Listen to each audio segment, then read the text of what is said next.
So I would like to welcome everyone to MTRI's last summer seminar of 2023. My name is Chad Simmons, and I'm an ecologist here at the Mersey Tobiatic Research Institute. But before we begin, I would like to acknowledge that MTRI is in and we are meeting from Guestwick, one of the 7 districts of Mi'kma'ki, homeland of the Mi'kmaq people. We acknowledge the treaties of peace and friendship, and we want to thank the Mi'kmaq people for their generosity in sharing their homeland with us. So, for anyone unaware, MTRI is a research based nonprofit, and we are nestled in the heart of Southwest Nova Scotia, just down the road from Kejimkujik National Park and National Historic Site, and within the Southwest Nova Scotia Biosphere Reserve. Our mission is to promote, conserve, and sustain biodiversity in Guestwick as well as beyond. So, tonight I would like to welcome Sarah Brown, Program Coordinator at the Terranaut Club, and someone who joined us earlier this summer for a wonderful presentation on the Terranaut Club. And so, with that, I'm going to hand it over to Sarah. And I just want to remind everyone to please keep your mics muted. And if you have any questions, you can ask them at the end during the question period or type them into the chat window. Awesome. Thanks, Chad. So yeah, my name is Sarah. And I, like you said, am the program coordinator for a nonprofit called Terranaut Club. If you're interested in hearing about that, I was told that the presentation is now on YouTube. But today I'm going to be talking about my master's research. So I just finished my master's of biology at Acadia University. And I was working with Dr. Susie Curry, and my thesis was looking at the importance of considering thermal unpredictability in understanding how fish will respond to climate warming. So to start off first with just some background on why we care about this. So we can all agree that global temperatures are rising, but along with this increase in temperature, we're seeing an increase in the magnitude of variation. So we're not seeing just a steady increase in mean temperatures. We're seeing an increase in the amount that temperature fluctuates daily. And we're also seeing an increase in the unpredictability of these fluctuations.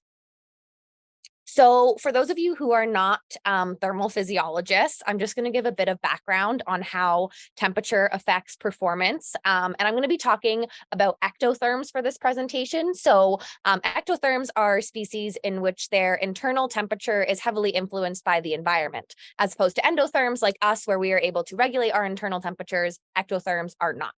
So looking at this graph, it's called a thermal performance curve. And essentially what it's showing here is that performance increases as temperature increases until it reaches a certain threshold. And this is called the T-opt or thermal optimum. And this is the temperature at which performance is its highest or peak performance. On the far left and right of the curve, respectively, we have the critical thermal minimum and maximum. And these are the minimum and maximum temperatures that an organism can survive, but they can't thrive at these temperatures. And then just to the left and right of our thermal optimum, we have what is called the Page's temperature. And this is basically a fancy word for getting worse. So the Page's temperature is just a measure of what temperature performance starts to decline from that thermal optimum or peak performance. Also, sorry, I'm outside right now because I just moved, so my house is a mess. So I'm sorry about the wind.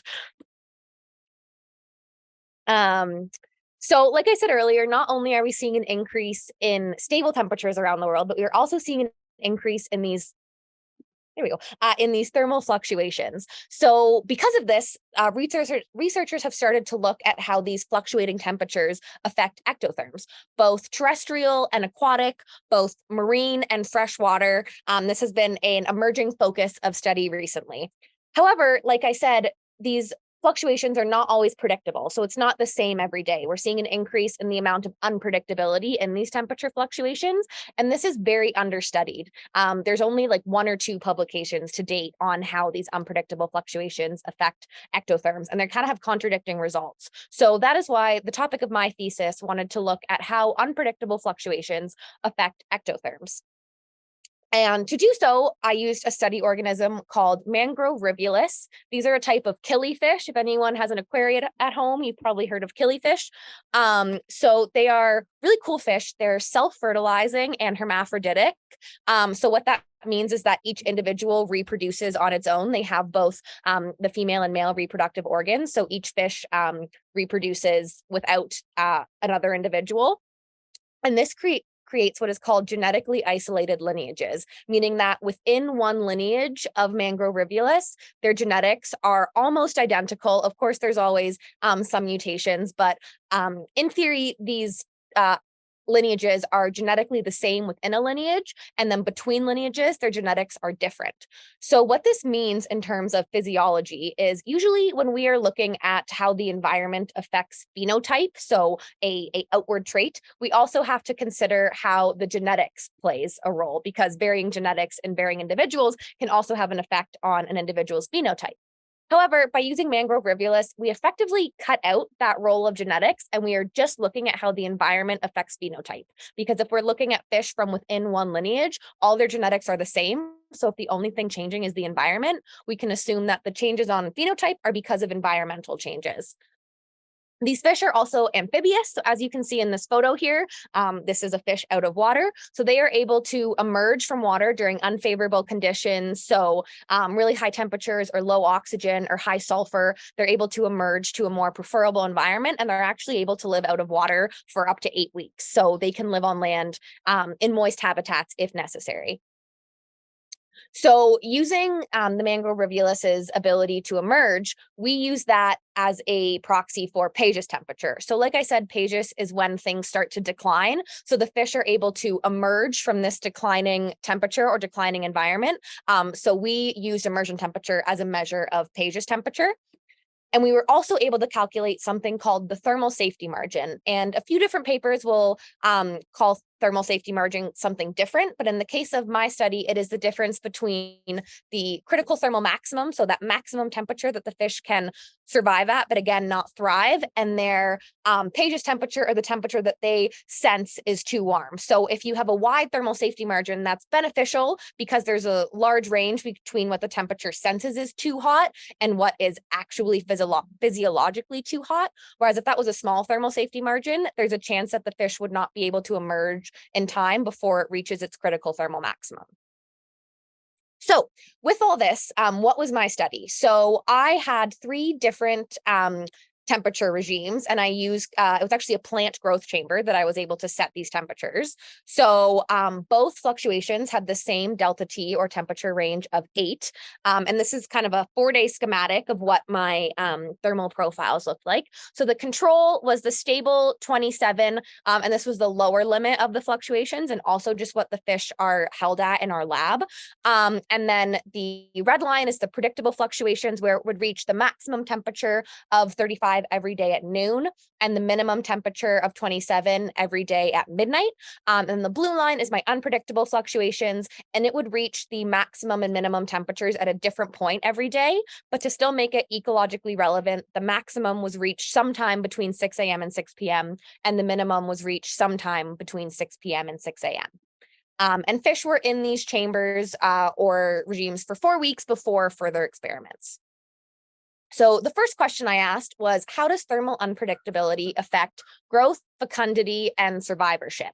And just in the interest of time, I'm only going to be showing you data from one genetic lineage. However, I did test 3 different lineages. And like I said earlier, within each lineage, all the fish share the same genetics, whereas between these 3 lineages, their genetics differ. But all the data that I'm going to be showing you today is, sorry, that's really loud. All the data I'm going to be showing you today is from one genetic lineage. So all the fish in these data points share the same genetics. So the change we're seeing is from the environment. So again, in the interest of time, I'm just going to be showing my fecundity data. Growth did what we expected it to do in terms of warmer environments, kind of hindering growth rate, but fecundity was quite something unexpected. So we had our embryos laid versus our embryos hatched, and there were actually no embryos laid at all in unpredictable. So there were significantly fewer in our predictably fluctuating groups when compared to our control, but in those unpredictable regimes, reproduction just stopped. So fecundity declines in both of these fluctuations, with unpredictable fluctuations leading to no reproduction. It is important to note that these fish do have reproductive booms and busts. So it's possible that this just wasn't a reproductive boom and these fish just weren't laying. But it is interesting to note that it was the unpredictable regime that led to no eggs being laid. The next thing that I wanted to know is how does thermal unpredictability affect the thermal biology of these fish? So that Page's temperature or immersion temperature, critical thermal maximum, and TEM. So to do this, we measured CT max, we measured immersion temperature as a proxy for Page's, and then we were able to use these two measurements to calculate our thermal safety margin. And again, having a wider thermal safety margin is beneficial for these species. So I'm just going to show you the data from thermal safety margin, since that is the overall difference between the critical thermal maximum and the immersion temperature. And to our surprise, we actually saw no change in any of our groups. So thermal safety margin was not significantly affected by either predictably or unpredictably fluctuating environments. And this is quite beneficial, actually. So because these fish are tropical fish, they live in the mangrove forests around the Caribbean. So the fish that I have specifically were from Belize and Honduras. So they're already living in really, really hot temperatures. So it's likely that they're living quite close to their critical thermal maximum. So their scope for performance, their scope that they're able to kind of survive and thrive in, is pretty narrow. So the fact that their thermal safety margin, as in the difference between that temperature that they're sensing is too hot, so their immersion temperature, and the temperature that's physiologically too hot, the fact that that isn't shrinking is a good sign, because it means that they're likely not going to get to their critical thermal maximum. So to kind of switch gears, we also looked at some internal physiology of the fish.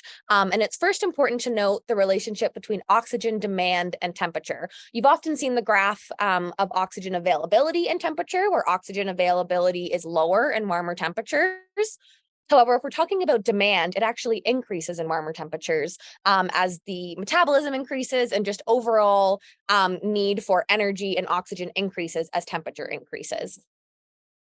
So because of this, we wanted to know, okay, well, if they're requiring more oxygen and the way they pick up oxygen is through their gills, how is their gill morphology being affected by these unpredictable fluctuations? And this experiment was actually done in collaboration with an honor student in our lab, Gabby Rivard. She's off doing her master's now. She's awesome. So she was a big help in collecting all of this data. So just to do a quick anatomy lesson of the gills of a fish, I won't get too in depth, but this is an example of the gills of a fish. So in this picture, I'm not sure if you can see my mouse, but there would be 4 gill arches, which are these big kind of C-shaped things. Those would be the gill arches. And then coming off of the gill arches would be the gill filaments. And then coming off of the gill filaments would be what are called gill lamellae. And gills are plastic, meaning that they can change their structure in varying environments. So this is just a different schematic. If some people's my brain works better in this way versus realistic pictures. So if you picture your gill filament as that dark line running down the center there, and then you have your lamellae, which are protruding from either side. And there's also something called the ILCM, or the interlamellar cell mass. And this is an undifferentiated group of cells that can grow and regress in between the lamellae to alter what's called the functional surface area of the gills. So as that ILCM grows, the overall gill surface area decreases because the lamellae act kind of like the alveoli in our lungs. So they are the site of gas exchange. So the more lamellae exposed, the more oxygen that they're able to uptake. So if that ILCM grows, there's less gill surface area, whereas if it shrinks or regresses, you get an increase in functional gill surface area. So previous studies have looked at how temperature affects gills, and what they found was that at cooler temperatures, there was an increase in the amount of ILCM and therefore a decrease in the overall functional surface area of the gills.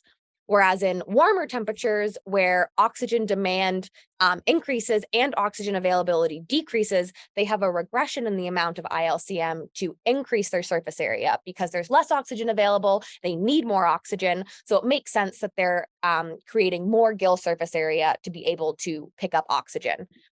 However, in these experiments, oxygen was not limiting, so at no point did it enter a hypoxic state. So it's assumed that these changes in gill structure were observed because of the increase in oxygen demand and not because of a decrease in oxygen availability. But all of these experiments were done in stable environments. And like I said earlier, the world isn't stable anymore. We're seeing a lot of thermal fluctuations. So no studies have looked at how thermal fluctuations affect gill morphology, which was really cool that we were able to kind of find this out. So what we did was we measured the ILCM height, and then we measured lamellar length. And then we use these two measurements to calculate the ILCM height to lamellar length ratio. And that's basically just a measure of how much of the gill was covered by ILCM.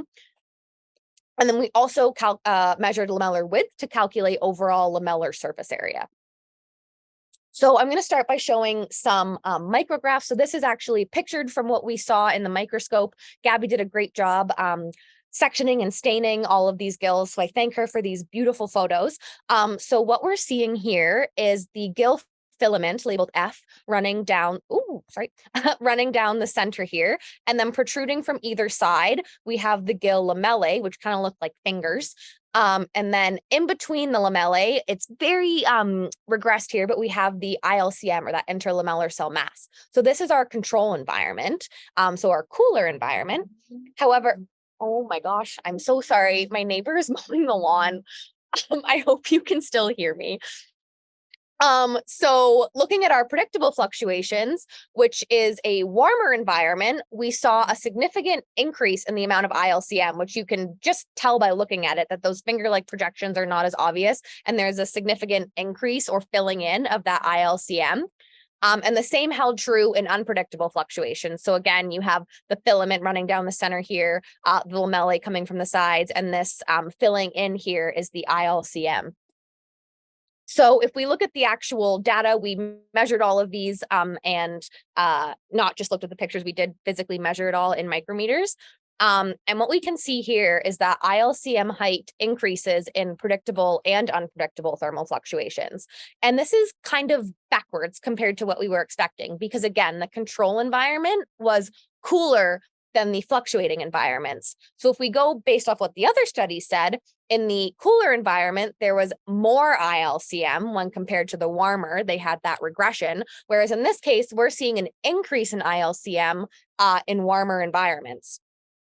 And again, when looking at the ILCM to lamellar ratio, so again, how much of the gills is covered by ILCM, it is significantly higher in the predictable and unpredictable fluctuations, meaning again, that in these warmer environments, there is more of a filling in or less functional surface area of the gill available, which is again, the opposite of what we were expecting. Because of how the oxygen demand in warmer temperature increases, we'd expect them to want to increase their functional surface area and decrease their ILCM, but we can prove here that they did the opposite. And finally, looking at lamellar surface area. So this doesn't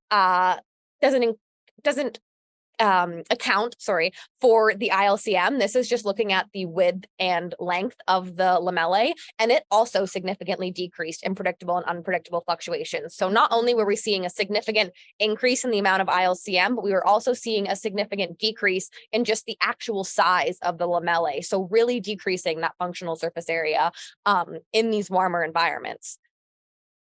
So again, just to recap, in stable environments, cool temperatures led to an increase in ILCM and a decrease in surface area. Warmer environments led to a decrease in ILCM and an increase in surface area, whereas our fluctuating regimes threw all that out the window. And in warmer environments, we had an increase in the amount of ILCM seen between the lamellae, a decrease in the lamellar surface area, leading to an overall significantly reduced functional surface area.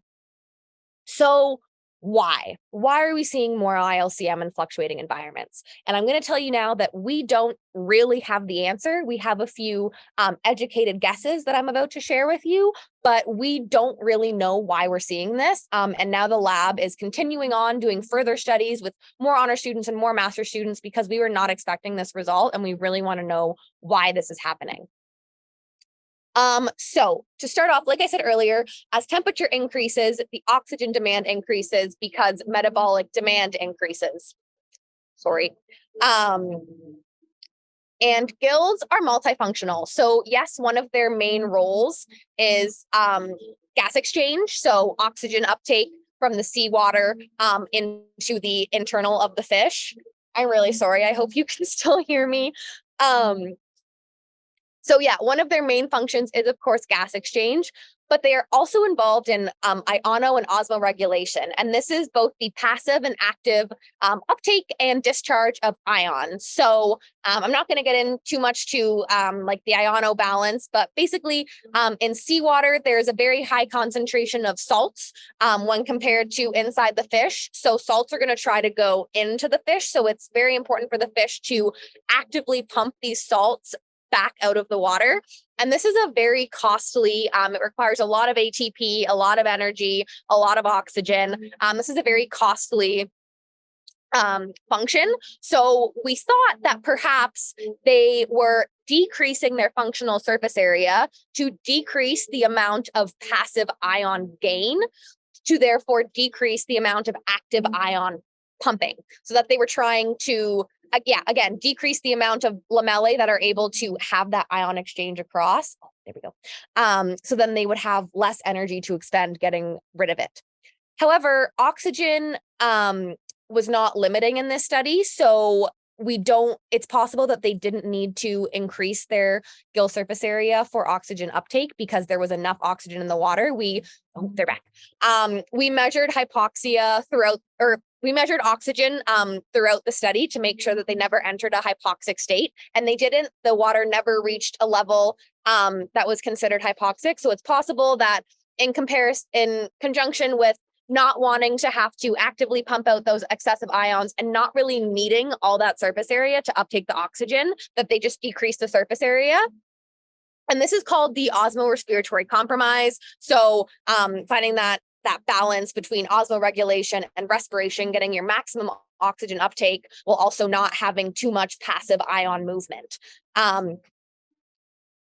However, it's important to note that these fish are amphibious. And all of the past studies that we looked at in those stable environments were on aquatic fish, so fish that would not leave the water. Whereas Mangrorivulus, when they emerge, there's a whole slew of struggles that are faced on land that are not faced in the water, a big one being gravity. So there have been a few studies specifically on Mangrorivulus that have looked at their gill structure in water versus on land, and have found that when they emerge, they actually increase their ILCM, mainly for structural support. So if you think of lamellae, they're not very strong. They're kind of just like, I think of them as little noodles. So if you were to put that on land with gravity, they could collapse, they could break, they could fall in on each other. And that would not be great for oxygen uptake. That would kind of be like our lungs collapsing. Whereas if they increase this ILCM, they're able to provide that structure because that cell mass is able to hold the lamellae apart. So it's possible that since these fish are amphibious, they know they're able to emerge, that when they were in these chambers reaching temperatures that are quite close to their immersion threshold. So the temperatures in the chambers reached 35. And when we measured immersion temperature, it was around 37, 38. So it's quite possible that this gill restructuring was a preparatory response for immersion, because the fish didn't know that it was going to stop getting hotter. So they were probably getting ready to emerge, which is why we'd be seeing these structural changes. But again, we don't know. So further testing is going on where we're actually measuring the ion transport to see if active and passive ion movement decreases when the ILCM increases. So maybe that's a part of it. And we're also getting in touch with the researchers who did the land versus water studies on Mangrorivulus to see kind of what they think, because it was really interesting. We weren't expecting to see this. So what's next? This study actually is just about done. It was an honor student just after me who took it over. So we now want to know if it's the actual temperature itself or the fluctuations, because our experimental setup looked at the control group was the lower limit, not the mean. And a lot of recent research has suggested that you can just use the mean of thermal fluctuations. It will give you the same results as actually testing the fluctuations themselves, but this has only been using predictable. So studies have used a mean environment and a predictably fluctuating environment and found that the results were quite similar, so that you can just use the mean of an environment to test those changes. But we don't know if this holds true in unpredictable fluctuations. So to test that, we have a kind of cooler regime and a warmer regime to see if it's temperature that's making it happen, if it's the fluctuations. This study just kind of led to a lot of unanswered questions. So we're hoping that this will help us give more answers in conjunction with measuring that ion transport to see if we're actually seeing a decrease in the ion movement, which would be a possible reasoning behind the gill restructuring.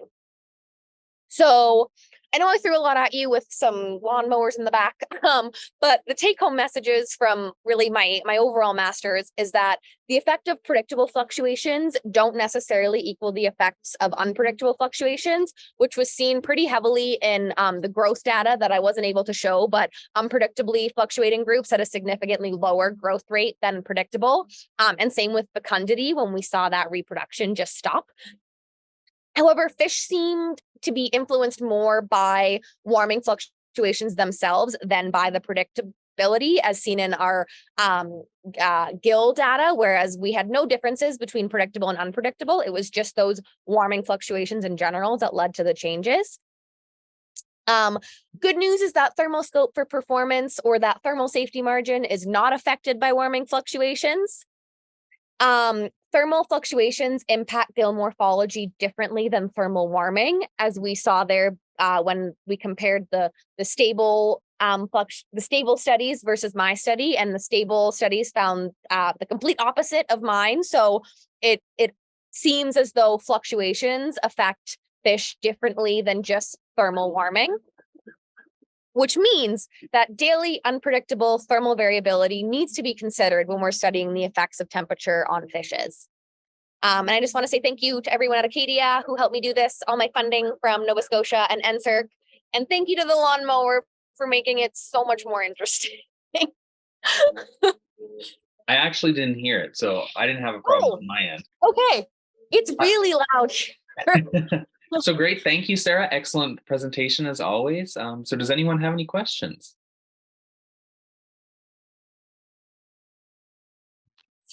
I have a quick one. Thank you for the presentation. I'm wondering if the fluctuation is not in a day, but like in a few, like it fluctuate from day to day. Like, do you see any difference in the result, or do you think it will be quite similar? If the fluctuations changed daily, is that what you mean? Yeah, maybe like today is 26, tomorrow is 28, or instead of the up and down, up and down. So that's what we're doing kind of in that what's next study. So the overall temperatures that are fluctuating are the same, but one day it might be a smaller one. So like it'll only range from 26 to 28, whereas the next day would range from like 25 to 33. Like the overall range would still be, say, 24 to 36, but one day might have a really small fluctuation, whereas another day might have a bigger fluctuation. So that's kind of what is going on in the current study, which the results should be out like any day now. I'm kind of just sitting waiting for them. I'm pretty excited. But yeah, I do expect that would lead to some different results. Thank you. So we have a question in the chat. Someone is asking, what factors does temperature depend on? Sorry, I'm not sure. I think you mean in like a wild environment, like is there different?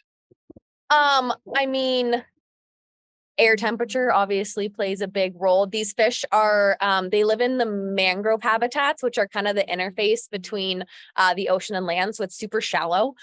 So any change in air temperature has a pretty large effect on the water temperature because it's only a couple feet deep.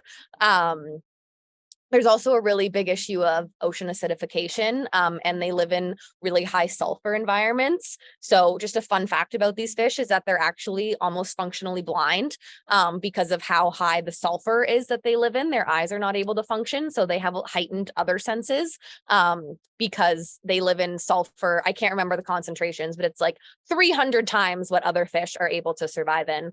They live in that. So yeah, these environments are pretty harsh, and the temperatures do get quite high just because it's very shallow.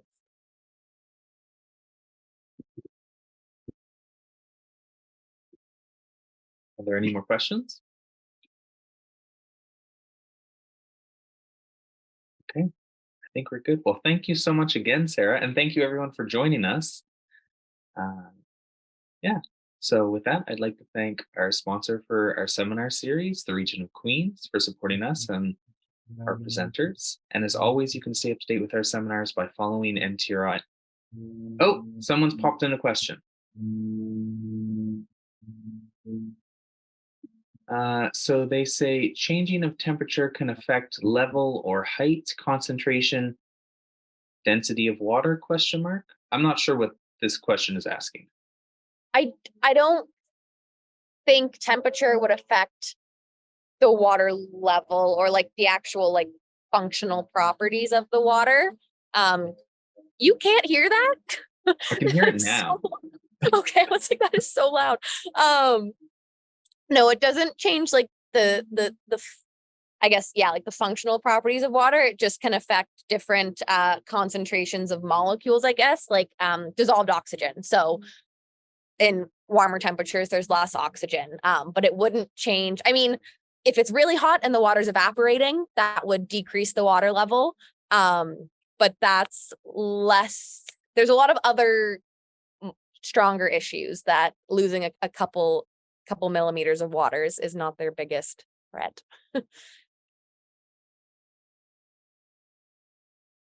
Oh, I have one more question.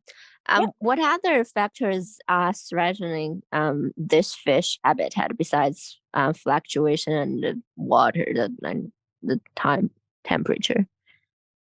Yeah, so ocean acidification is a big issue there. So changes in pH, and again, really high sulfur concentrations. So hydrogen sulfide or H2S is gets up to like 300 times what the rest of the ocean is just in these environments. So these fish are living in, yeah, really high sulfur, really acidic, really hot, quite murky or turbid. So the water is heavily mixed, which is again why they don't really have great eyesight because they can't see anyways. So they do emerge quite often into little like crab burrows or moist tree logs to try and avoid the conditions of the water. But then they have the issue of gravity and desiccation and mobility on land. So yeah, these fish definitely face an onslaught of issues, but it's really cool to see the way they've adapted with their amphibiousness and genetically isolated lineages. I also will say that lab populations and wild populations are essentially two different fish in the way they behave. A master student before me did a study that did the exact same study on lab fish and wild fish and got completely different results. So I'd be really interested to do my same study on wild fish and see if they react the same way. Because our lab fish have been in our lab for like 8 generations now. So these fish haven't ever seen Honduras or Belize where their ancestors came from. So yeah, I would be interested to see how fish who are actively living in these conditions and not the pristine lab where their water's changed every 5 days. I'd be interested to see how they would react in this experiment. Are Wow, those super cool. Thank you. No problem. perfect? Are those high sulfur concentrations naturally occurring, Sarah, or are they from pollution? To my knowledge, they're naturally occurring. I don't know much about the sulfur down there. That was a study like 3 before mine, Okay. which I read. But to my knowledge, the mangroves are just a naturally harsh environment, which of course is getting significantly worse from climate change. Like the temp, like it's already hot, we're making it worse. It's already acidic, we're making it worse. To my knowledge, it's already highly sulfuric, we're probably making it worse. Okay. Well, on that happy note, uh, Yeah. I would like to say thank everyone once again and for the great questions and the wonderful presentation. And as always, you can stay up to date with our seminars by following MTRI on Facebook and Instagram. And if you want to watch tonight's seminar again, I noticed some people came in a little bit late. I will be posting it shortly to our YouTube channel. And yeah, as I mentioned earlier, this is our last summer seminar. which were weekly over July and August. So we'll now be moving to a monthly sit back seminar starting in September. On September 28th, that's a Thursday at 7 p.m., just like tonight. And we'll be joined by Dave Shuttler from Acadia University, and he will be giving a talk on white-tailed deer ticks and parasitic brain worms. So another very lighthearted topic. Dave is the best. Definitely go to that. So great. With that, thank you once again, Sarah. Thank Um, you. and we hope everyone stays well and we get to see you all again very soon. Bye, everyone. Bye.